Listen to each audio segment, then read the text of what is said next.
So this is today we're exploring how digital life is shaping our mental well-being, from leadership pressure and constant visibility to burnout and nervous system overload. Very important topic, and let's start with what this actually feels like on the ground, because there are very prominent people here who know about that. And let's start with Ruchi. Would you agree that digital devices and screen time affect the quality of personal relationships and can cause relationship strain? What would be a simple practice to prevent this? Thank you so much for the beautiful question. First, how many of us have digital devices with us here right now? Everyone, right? We're surrounded by screens. Okay. Have you ever sat with your significant other or your kid talking to you, responding to them, looking at your phone? Yeah. Yeah. Yeah. Bringing this to the awareness that yes, we do that, and that is normalized.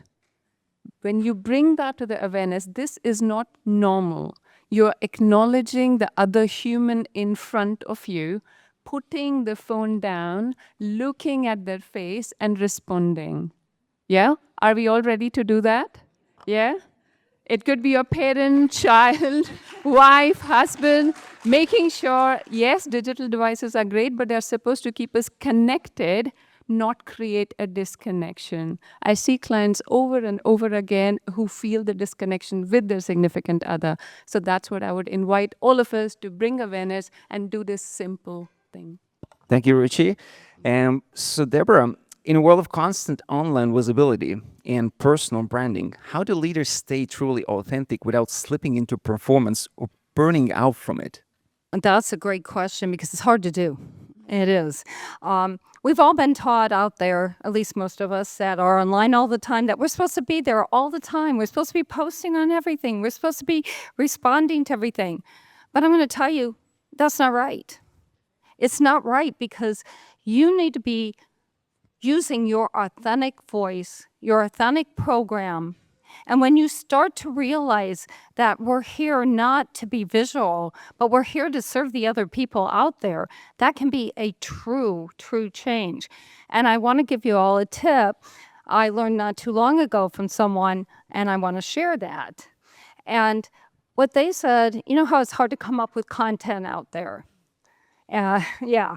So they said, do one long blog post, around 1,500 words, 2,000 words. Take from that, you've got 3 shorts that you can post in emails on LinkedIn. Then you also can make some video. You can do 3 videos. And you can also then take that and do like a picture that goes, you know, if you have some of those picture devices, or I guess they do AI now. So, and post that. So here you are, you're putting your authentic thing out. I thought it had to be, you post all the time, but I learned that if you want to leverage yourself as who you are and your brand and your product, somebody should be able to pull up your LinkedIn, look straight down that, and what they're going to see is I'm a leadership coach and strategist, so they're going to see leadership posts all the way down mine. Whatever you do, that's what they should see with you, not just random posts. That's going to build your brand and not exhaust you. Thank you, Deborah. Great tips right here. So, Kimberley, as work becomes more digital and AI-driven, all we're talking about AI today, how do we ensure mental well-being and accessibility are built into systems, not added later? That's an excellent question. I work in workforce development with Goodwill Industries, and I see so many individuals who are struggling to be present. And they're struggling with AI in that there are so many biases that are there, and they're vulnerable individuals. And so we really want to make sure that we put the person in the process first. if you put the person in the process first and ensure that you are keeping in mind that you're talking to individuals, that it's not just about this, language model system here. It's not just about the chat GPT. Those are not real people.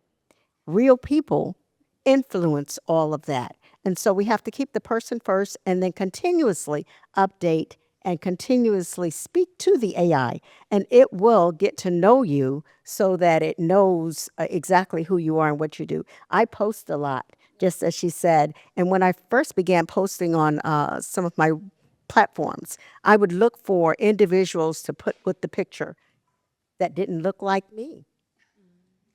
And I couldn't find any. And so I began to ask more and more. I want professional black women in the office setting, professional black women in a nonprofit setting. And the more I asked that question, guess what? The AI understood what I meant and what I needed. And now I see many of those images, but you have to teach it by putting the person first. Oh, that's a good one. Thank you. Thank you, Kimberly. And Emmanuel, I love that you're kind of another cornerstone there with male and female in the middle. So it's like kind of a good balance here. But so we talked about everyday digital pressure, but what about extreme situations like the one in Dubai that you experienced recently, where stress is unavoidable? Yeah, first of all, let me just say, wonderful experience thus far. You all have done a magnificent job, the organizers. And as I read up on all of the other panelists, I feel like this is a game of like one of us is not like the other, right? Like I feel like a little bit like I don't belong here. So I'm very honored to be among you all. To pivot back to your question, how many of you remember what happened on February 28th of this year? Yes. Okay. What happened? Yes. So my wife and I were celebrating a significant milestone anniversary. We had just the night before ascended to the top of the Burj Khalifa, which is the world's tallest, or now second tallest, building in Dubai in the United Arab Emirates. And the very next day, we were talking about what we were going to do next, which was going to be having high tea to celebrate this milestone anniversary, again, for the fifth time, at the Burj Al Arab, which is the world's only 7-star sailboat hotel. And then, suddenly out of the night sky, boom, thud. A We phone ring. saw an explosion. And not only explosion, we saw a drone missile that came over from Iran explode in the sky. Debris from that missile was hurtling perpendicular to where we were standing on our balcony. And it hit the iconic Fairmont Hotel, which was only 2 kilometers from the area in the Palm region of Dubai. Those of you who've been there, you know what I'm talking about, where we were staying. So it shook our foundation. So digital stress aside, we were experiencing real life stress, and we had to move very quickly. Our paradigm shifted from vacation mode, from celebration mode to survival mode. Oh, I can't imagine. I was actually close to that place like a month and a half before, Yeah. and like how peaceful and everything is just building up, and then suddenly this kind of thing happened. So let's continue. Ruchi, can you share simple ways to help stop the constant comparison of self with others? How many of you here, by the way, done that?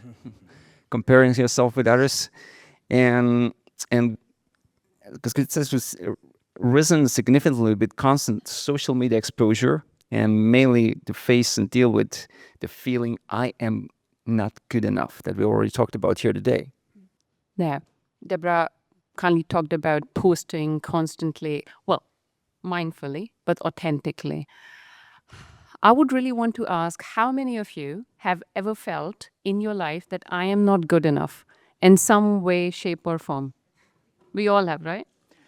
Unfortunately, social media makes it worse. Why? I'll give you a visual. Imagine a shiny apple, right? So one side of it is kind of bitten and possibly decaying. The other side is polished white. What do you post on social media? Mostly, we all post the nice stuff from our life, right? We don't post our struggles. We don't post things not going so right. Maybe sometimes, but mostly you post the good stuff, which is great. Now here I am looking through my phone. 1, 2, 3, 4, 10 posts down. Oh my God, everybody's life is sorted. Maybe I'm the only one who doesn't know what's happening. Felt that? Been there? Yeah? Okay. Now, remembering that the only comparison is you. There is only you, one you in this world. There cannot be another you. And nobody else can be better at being you than you. Does that resonate? Yeah? Can everybody just speak one sentence with me? I am enough. I am enough. I'm enough. Wonderful. I'm enough. And the good thing about digital life, can everybody just take out their phone once for me? Yeah? Phone out, and I want you to make the camera face you so that you can see yourself in the camera. Yeah? It's going to be a fun exercise, I promise. I've done that for 5 years now, every single day. I want to make sure you look at yourself in the camera and say your name. Then say, I love you. I love you truly, deeply, and unconditionally. I love and accept all parts of you. I love being your loving parent. Do you love? That's it. If you could do that once a day, at least every single day. This used to be the self-love mirror exercise, but a dear friend of mine said, I've got 3 kids. I can't do this first thing in the morning. So that's how it became the self-love phone exercise. So whenever you think, oh, somebody else's life is sorted, I want you to come back to it. There's only one me. How many me's? Who's the best? I'm the best, and I'm going to keep working on myself. There is no comparison. If you're like me, you cannot stop comparing. Compare yourself to the you from 1 day back, 1 week back, 5 years back, 10 years back. Yeah? Thank you. Thanks, sir. Thank you, Ruchi. And as you can see, you can even do it on stage, the exercise, so you can use it everywhere. But talking about that and setting boundaries, so Debra, what boundaries do leaders need to set with their digital presence to project their energy without losing visibility or influence? Well, it kind of goes with what I was talking about before, but it's also that just because you can be visible doesn't mean you have to be available all the time to everyone. I don't know if you have someone in your family who expects that from you, then you start to but when you start getting online, you start to feel like all these people out here are expecting to see what I'm doing, saying what I'm saying. It's all got to be great. And that is stressful. And it's not really what we need to be doing. What we need to do when we post is be true to ourselves. It comes down to us. Put stuff out that resonates with you, not just to put a post out. I actually, in my program, teach leaders to do 3 things, and I'd like to share those with you. Number 1, your voice. Not every debate and every conversation needs you to be a part of it, right? My second thing is nervous system. Well, you're going, nervous system. Well, she's talking about that. Well, you see, if we don't rest, if we don't take care of ourselves, our nervous system is going to fail, is going to break down. So think about it this way. Leaders are not meant to be out there posting 24/7, night and day. I did that. I actually did that. I used to wake up at 2 o'clock in the morning and go, oh, I got to post. I got to like something on LinkedIn. I didn't do it earlier. And I would start to write this stuff. It probably made 0 sense because it was 2 o'clock in the morning. What But time that's did you the get, kind of did you things get we- to sleep then? Yeah, it was in my sleep text, putting LinkedIn posts, But that's what we think we have to do. But really, honestly, it's about take care of ourselves. And the last one is, I did voice and I got off. But yeah, and the last thing is our time. Just because you can be, like I just said, online 24/7, doesn't mean you got to be online 24/7. The best leaders out there and the best people out there understand that you need rest. You need to take care of yourself in order to, didn't we just do an exercise on that? Yes. To take care of other people. And so really look at what you're posting. Make it like we were talking earlier, make it important, but make it your own. But don't feel you got to spend all that time online doing all that stuff. Thanks, Deborah. And talking about expectations and organizations, so Kimberly, what's one digital behavior organizations need to stop normalizing if they genuinely care about people's mental well-being?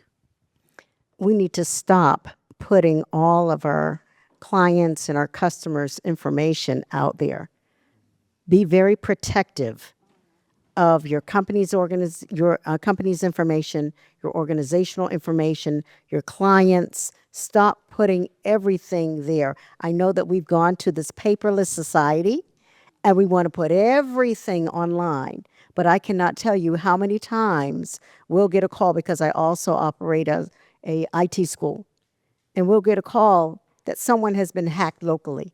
Some small business has been hacked, and all of their information. So how many people have gotten a notice that some company, some school that you've attended will notify you and tell you, oh, our system has been compromised? Everybody. Right? I don't want all of my information out there. And so we have to quit normalizing putting everything out there and giving too many people access to that information. Thank you, Kimberly. Emmanuel, continuing a little bit with what you started with, but if said that life is 10% what happens to you and 90% how do you react to it, how does this quote apply to your experience? Very timely for a lot of us that's going on in the world today. And I loved this quote. I think it's attributed to Chuck Swindoll, by the way, who is actually from Texas, where I live. And it just reminds me, we can't control most of the time in life the events that happen to us. However, I do believe with some kind of agentic power, we can control how we respond. And I thought back to that saying as we were enduring this experience, I should say, for lack of a better term, in Dubai, because really we had no idea whether we were going to get back in 2 weeks, in 3 weeks, or a month. And I will share with you, as we were researching, I spent half of the day researching flights out of Dubai and the UAE. And because the airspace was closed, because all of the airlines were canceling flights, we were thinking, wow, this is going to take a minor miracle for us to get out of here even, right?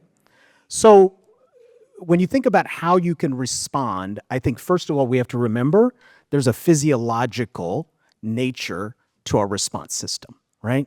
We have to be able to control and measure that physiological response system. And I know one of our speakers did an excellent exercise in breath control. So that's one way to do that. The other way to do that is to simply use the power of what we call learning agility. Think back to experiences in your life going all the way back to when you were a child or an adolescent or a student in college or grad school or whatever, or even as an adult, where you succeeded in overcoming a hurdle or challenge. That gives us empowerment to do the same thing. So we actually did that. When we sat together in the morning, half of the day we were holed up in a bunker in our hotel, I'll be honest.